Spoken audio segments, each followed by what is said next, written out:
everybody, and everybody has the potential for genius. The human brain is far more powerful than a computer, than a supercomputer.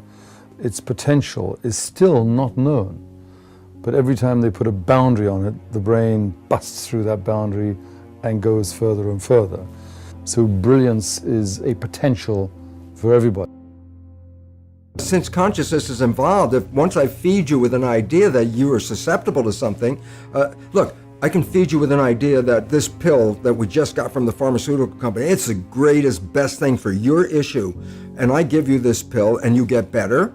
And then later you find out it was a sugar pill and everybody goes, yeah, that's called the placebo effect. And I go, what does it really mean? I said, you didn't get healed by the pill, you got healed by the belief in the pill. And I go, well, yeah, that's what placebo is all about. And at least 1/3, minimum of 1/3 of all medical intervention is, it's the placebo effect where the healing comes from.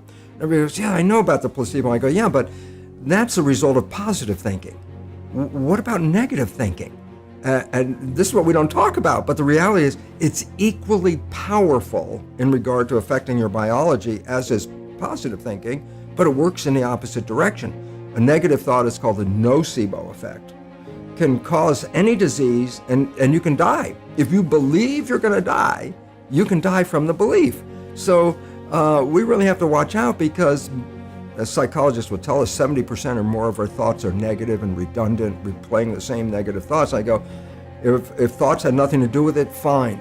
But thoughts, positive or negative, shape our biology. And all of a sudden it says, well, now it's time to wake up because our negative thinking is manifesting a negative life experience.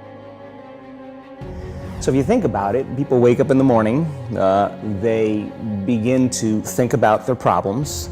Those problems are circuits of memories in the brain.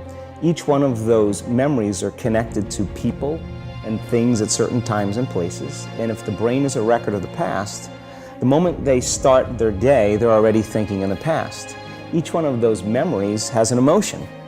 Emotions are the end product of past experiences. So the moment they recall those memories of their problems, they all of a sudden feel unhappy, they feel sad, they feel pain. Now, how you think and how you feel creates your state of being. So the person's entire state of being when they start their day is in the past. So what does that mean? The familiar past will sooner or later be predictable future.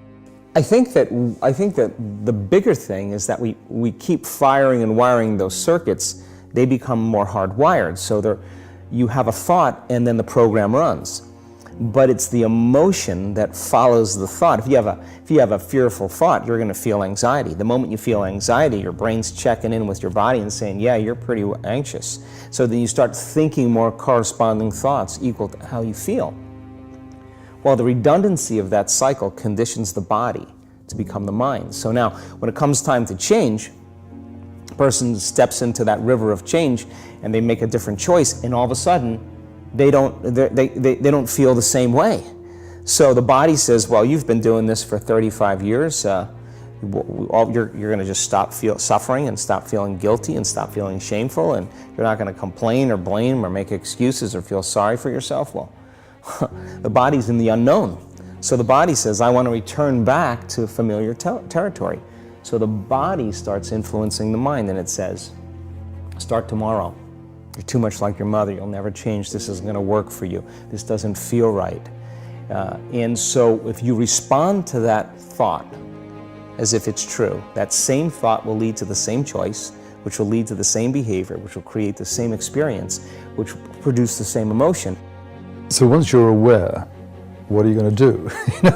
You know you've got it. And the second step is a very simple one.